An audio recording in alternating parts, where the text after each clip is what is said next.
Começando agora mais um Saúde Cidade, você pode acompanhar o programa a partir de agora, aqui na 100.1 e também nas redes sociais da Rádio Cidade e do Hospital Evandro Ribeiro. Hoje a gente vai conversar com a doutora Lara Binotto, que é ebiatra, e o assunto é esse. Doutora, seja muito bem-vinda, obrigada pela sua presença. Prazer, Ana, bom dia. Bom dia. Para a gente começar, explica o que é essa especialidade ebiatra, que eu acho que muita gente ainda não conhece.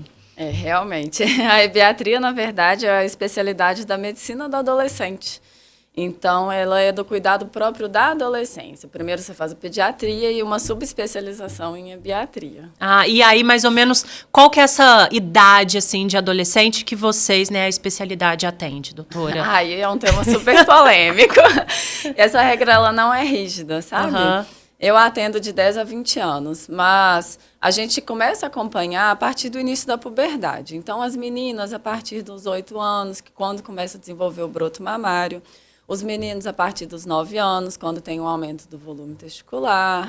Mas isso é muito aos poucos, sabe? Também tem as questões da adolescência no sentido psíquico. Então, cada um adolesce numa idade diferente. Por isso que essa resposta ela não tem uma rigidez. Claro que, em termos protocolares de consultório, eu estipulei mais ou menos de 10 a 20. Certíssimo. E na prática, doutora, qual que é a diferença, por exemplo, da pediatria, que já é uma especialidade mais conhecida, da ebiatria, nessa questão mesmo clínica? Tem alguma diferença prática nisso? Tem. O pediatra, na verdade, ele é especializado em toda a infância, inclusive na adolescência também, mas não de uma forma específica. Então, ele vai fazer os cuidados da primeira infância, nos primeiros anos de vida, que são imprescindíveis. Mas o ebiatra, ele tem essa especialidade nas particularidades da adolescência, que é muito à parte, né? É um mundo complexo, completamente diferente, que o pediatra e o clínico também não têm conhecimento sobre. Então, conseguir abordar sobre sexualidade, conseguir abordar sobre comportamentos de risco, uso de drogas, consumo de bebidas, uso de telas, não só quanto tempo de uso de telas, igual o pediatra faz, mas o tipo de conteúdo que consome, o que vem no algoritmo, entender tudo sobre esse meio, né? Então, tem muitas particularidades que só o ebiatra tem essa especificidade. Que bacana. Então, assim, sai um pouco dessa questão clínica mesmo que a gente já conhece, né? Envolve tudo, né? Então, tem essa parte comportamental, tem a parte clínica também, que é do ebiatra, que seria a avaliação de desenvolvimento de puberdade, né? Com o exame físico completo, avaliação das genitálias, de mama, de tudo. E também a parte de saúde mental, que é completamente diferente da pediatria. Eu acho que é o que mais diferencia, porque é uma demanda muito grande de saúde mental na ebiatria, porque a adolescência é uma fase complexa, né? E as pessoas, os pacientes, geralmente procuram o ebiatra por causa dessa questão mesmo comportamental? Ou realmente o corpo que dita essa regra, doutora? As duas coisas estão relacionadas, né? Eu acho que o início das alterações do corpo, essa puberdade que emerge, assim, sem estar preparado, né? Essas mudanças corporais, elas também acontecem concomitantemente com uma reorganização psíquica. E aí, esses novos pensamentos, essa mente que se transforma, acontece junto com o corpo e tudo vem junto. Certo. E aí, é uma complexidade só, né? Então, vem transformações de comportamento, questões de humor, consequentemente, e fora os hormônios, né, da puberdade, que fazem essas alterações emocionais. Então, tudo acontece ao mesmo tempo, e aí o ebiatra consegue entender o que é normal da adolescência, porque isso é esperado nessa idade, vamos supor, conflitos familiares, né? Até que nível seria ok, e o que passa do esperado na adolescência. O que é um sinal de alerta que está além de ser só um adolescente ali passando por suas dificuldades, né? Coisas hormonais, digamos assim, né? Exato. Nessa parte prática, doutora, de consulta, do acompanhamento, como que funciona? O primeiro contato que você tem com o adolescente, com o jovem, é uma conversa? Precisa fazer algum exame específico? Como que é? Então, esse também é uma das questões mais diferentes da ebiatria, porque a consulta, não existe esse formato de consulta em nenhuma outra especialidade. Na verdade, um primeiro atendimento, eu entro primeiro com a família, com o adolescente, e aí eu converso com os pais, com os cuidadores, para entender a história prévia desse adolescente, o contexto familiar, tudo que está em volta da queixa e da demanda ali daquele atendimento. E aí eu sempre tenho um outro momento só com o adolescente, que é realmente onde a consulta acontece.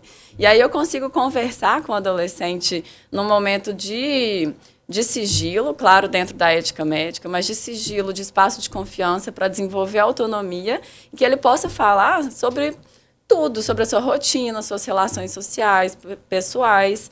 E aí ter espaço também para tirar dúvidas que teria vergonha de falar perto da família. E a gente descobre situações preocupantes, às vezes, quando o adolescente consegue se abrir e ter essa confiança sozinho, assim, coisas que às vezes acontecem até dentro da família. Exatamente. E nessas questões, né, que fogem um pouco dessa parte clínica, como que é feita essa abordagem? Vocês funcionam para realmente fazer esse apoio? Tem algum outro direcionamento que acaba acontecendo com o adolescente? Como que é, doutora? Na verdade, o segmento é todo com a ebiatra mesmo. Claro que, às vezes, precisa de um acompanhamento com psicólogo, concomitantemente.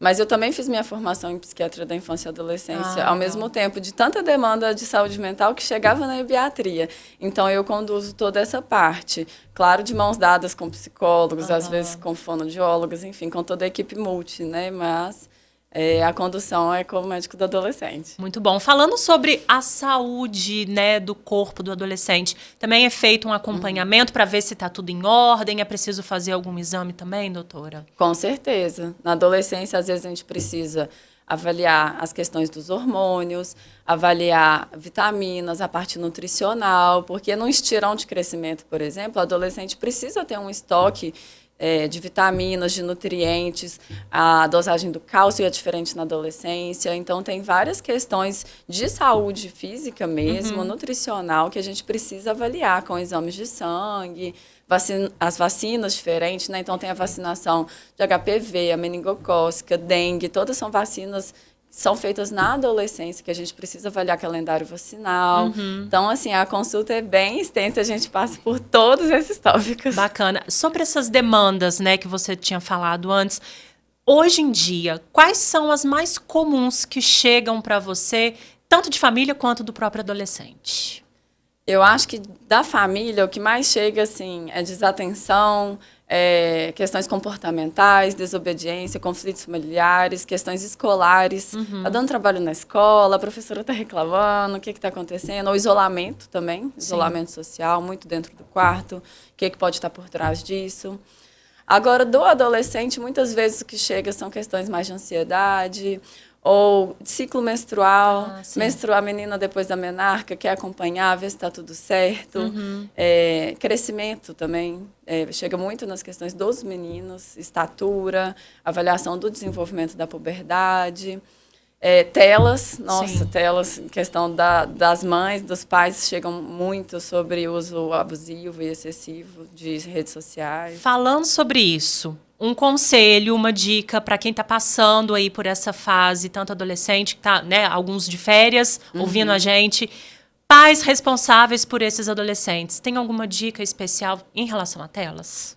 Em relação a telas, eu acho que, assim, é importante o adolescente ter a sua autonomia, o seu espaço, mas, querendo ou não, precisa ser supervisionado, porque o mundo virtual, ele é um mundo à parte. E muito mais perigoso que o mundo real, vamos falar assim, porque ali ele tem acesso a tudo. Então, é muito risco, isso precisa ser supervisionado e acompanhado com restrições, até de... Não é que vai podar o adolescente no que ele vai mexer, mas acompanhar, né? Estar ao lado, ser parceiro mesmo. Perfeito. E nas questões dos hábitos, doutora, geralmente nessa fase, né, de jovem, adolescente, que tem as educações físicas nas escolas, alguns fazem, alguns não fazem, mas é preciso mexer o corpo, né? Nessa questão, que tipo de orientação você dá, que é importante, não só nessa idade, mas que ele vai seguindo, né, ao longo da vida dele? O adolescente precisa fazer atividade física, né? Nessa fase do estirão do crescimento, o desenvolvimento desse corpo, ele precisa estar trabalhando, precisa estar ativo. Então, eu sempre estimulo esporte, que eles gostam muito, principalmente esportes coletivos, para aprender a conviver, né, com os colegas. mas estar com o corpo ativo, fazer exercício sempre, isso é muito importante. Né? Bacana. E a alimentação? A alimentação é o mais difícil. O adolescente sempre não tem muita fome de manhã, sempre tem uma questão relacionada à falta de apetite, ou o excesso de apetite acontece, é uma demanda que aparece bastante também, compulsão alimentar, mas a gente precisa orientar tanto a quantidade de ingesta de derivados do leite para a gente calcular se a quantidade de cálcio está adequada, ou o uso correto assim, de frituras, do colesterol e toda a questão de não ficar em jejum prolongado. Então, vai ser uma demanda realmente de cada um. E aí eu ajudo nessa organização alimentar, nessas orientações para poder desenvolver, mas na singularidade de cada caso. Né? Perfeito. E sobre a sexualidade, que muitos estão descobrindo. Exato, né? Que já tem contato. Exato. Qual a orientação que geralmente é feita nesse sentido, doutora? Eu acho que primeiro é entender, né? Em qual momento que esse adolescente se encontra, porque é muito amplo, é muito variável. Enquanto muitos eu pergunto, já teve relação, já como é que está esse desenvolvimento? E aí você vai ver o menino ainda nem beijou. E aí você vai dando... Claro que eu não deixo de orientar, eu não deixo de perguntar, a conversa tem que ser aberta. Bom. Eu sempre vou investigar tudo, inclusive de relacionamentos virtuais, porque a gente não sabe se pode estar tirando foto, então tem que orientar desde o 0 até o 100, né? Vamos falar assim. E aí o uso de preservativo e conversa com a família, quem sabe, quem não sabe. Então vamos se organizar aqui para poder conversar, porque será que isso tem que ser um segredo? Quem que você confia? Então eu ajudo até nessa parte também para a gente poder andar de mãos dadas, prevenir situações de risco e ser saudável também, né? Desenvolver essa questão de vida sexual saudável. Ótimo. Sobre a família, né? O ambiente familiar faz muita diferença. Tem alguma orientação também específica que você passa para essas famílias? De forma geral, doutora, porque eles fazem ali o pilar do adolescente, né? Com certeza. Eu acho que a questão da família, o que eu mais falo, assim, é para não menosprezar as queixas do adolescente. Que muitas vezes eles falam, eu tô cansado, eu não tô querendo fazer tal coisa. E aí eles falam, esse menino é só enjoado, é aborrecente. Na verdade, pode ter uma questão por trás, pode ter um sofrimento psíquico, né? Então, não menospreze, entenda, converse, veja o que está acontecendo. Muitas vezes precisa do atendimento. A queixa que chega na consulta, como demanda principal de atendimento, muitas vezes não é o que precisa de ajuda. Olha só. Né? Então, a gente conversa e aí entende que o que está por trás, na verdade, é muito maior. Precisa realmente dessa conversa, do bate-papo, dessa relação aberta, né? Exato, para ele ter espaço de confiança, para realmente surgir o que está sendo necessário abordar. Maravilhoso. Doutora Lara, muito obrigada pela sua presença. Para quem quiser acompanhar, saber mais da sua profissão, da sua especialidade, tem algum contato, alguma rede social, além do Hospital Evandro Ribeiro? Tem o meu Instagram, que é doutora, DRA, Lara Binhoto. E aí pode me seguir lá também para poder acompanhar. Perfeito, doutora. Muito obrigada pela sua presença. Obrigada. Saúde aí para os nossos adolescentes. É isso, obrigada. Obrigada, doutora. Saúde Cidade de hoje fica por aqui. A gente volta na próxima quinta-feira, 8h30 da manhã. E daqui a pouquinho a gente volta para fechar o Acorda de hoje.